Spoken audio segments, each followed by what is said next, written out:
Prime Minister will not be facing a Privileges Committee inquiry over whether he misled Parliament. This is something that was pushed by the Conservatives. They said there were a couple of different ways in which he misled Parliament. One of the key points they were making was about pressure that they believe there had been in the process of appointing Peter Mandelson to be US ambassador, something that the Prime Minister said that there hadn't been.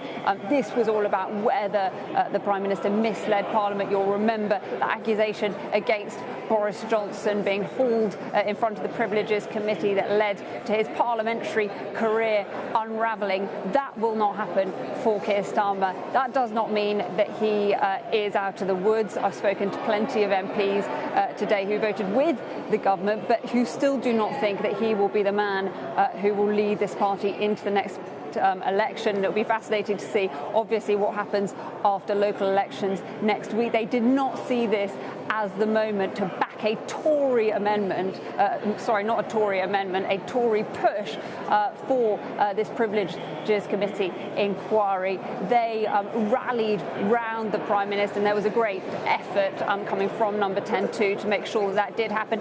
There were some rebels. We did see MPs on the Prime Minister's own side speaking in that debate. John McDonnell, for example, saying that when you're under attack, you don't run from the attacker. When you're under attack, you don't run from the attacker. That was John McDonnell, someone who might be described as a usual suspect. And we did see a number of people who did not vote with the government. Let's just remind you those numbers. The ayes, 223. The noes, 335. Bearing in mind there are just over 400 Labour MPs. That leaves, according to my maths, about 70 MPs that did not vote necessarily with the government in the Labour Party. And look, there could be a whole range of reasons for that. I spoke to one MP on the phone today who was away but would have voted with the government. So there are a whole range of reasons for that potentially, but that is not an insignificant number,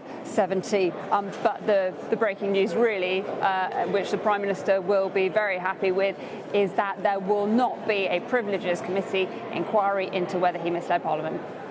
But just before you go, Ali, I mean, there is some sense that Kemi Badenoch is making some sort of progress on this whole issue. I mean, she will be able to say now to Labour, she'll be able to scream cover up, won't she, by refusing to expose Keir Starmer to a parliamentary inquiry on this. Alex Burghardt saying if the government has nothing to hide, it has nothing to fear. I guess there's going to be a bit of that now.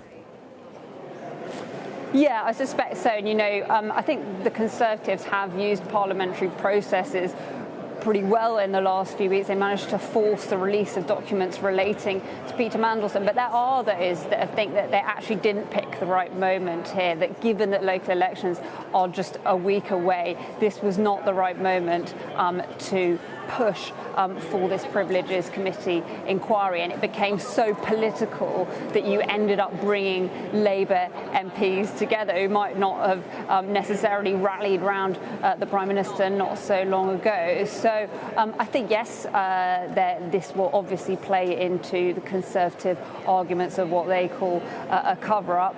But for now, the Prime Minister does not face that Privileges Committee inquiry. There will still be plenty to come. Of course, the Foreign Affairs Select Committee are still doing that inquiry. We're still expecting more documents to come before Parliament as well. There's still, of course, ongoing police inquiries as well. So the shadow of Peter Mandelson hangs over the Labour Party and this government. And yes, the Prime Minister has made it through what has not been an easy day, Mark, but I think it remains to be seen. And remember, this is all about, power and grip. And I think, the sense you get is that with every day this passes, some of that grip and control is seeping away. And when it comes to difficult challenges ahead on things like immigration, rising energy bills, a reshuffle potentially after the local elections, that is all going to be very difficult for the Prime Minister.